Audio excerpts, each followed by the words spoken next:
Hello guys! Magandang hapon po sa inyong lahat. Gusto ko lang po magbigay ng paalala sa mga bagong register nating mga taxpayers sa Bureau of Internal Revenue.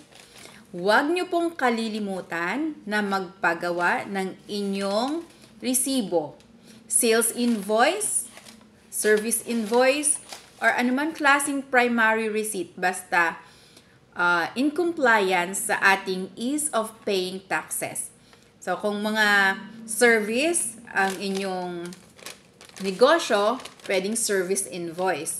Kapag naman selling, sales invoice. Or pwede din cash invoice, commercial invoice. Yan ay lahat nakasaad sa ating ease of paying taxes.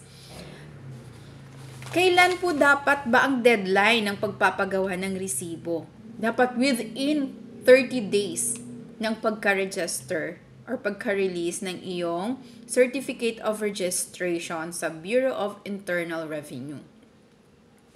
Sa ngayon, pinapayagan na bumili muna ng pre-printed receipt na binibenta sa BIR. Yun ay 28.50 per booklet.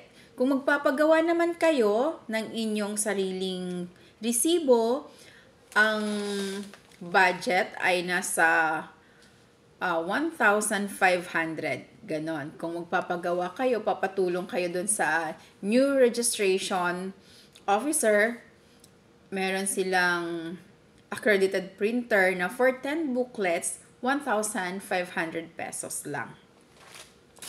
So, mga 15 days siguro, mai-release na, mai-deliver na ng printer ang 10 booklets na resibo. Ito po yung aking sample, 10 booklets na sales invoice kasi online shop siya, ng aking taxpayer. Kasama po na ibibigay ng printer yung copy ng Authority to Print, BIR Form 1901. Ang printer's certificate of delivery of invoice. At saka yung sworn statement. At huwag kalimutan, humingi po ng invoice sa inyong printer. Itong aking resibo ay dating official receipt. Ayan.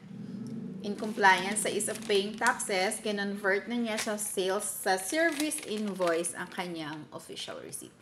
Magkano ang penalty kapag hindi ka agad nakapagpagawa on time ng resibo? Meron akong taxpayer na inassist na nagbayad ng 10,000 pesos kasi hindi siya nakapagpagawa ng kanyang resibo. Alam mo, nag-register siya ng 2023. Ngayong 2024 lang siya nag-register. So, hindi pa sakop ng ease of paying taxes. Hindi ko alam kung may discount kapag ganito ang violation, ha?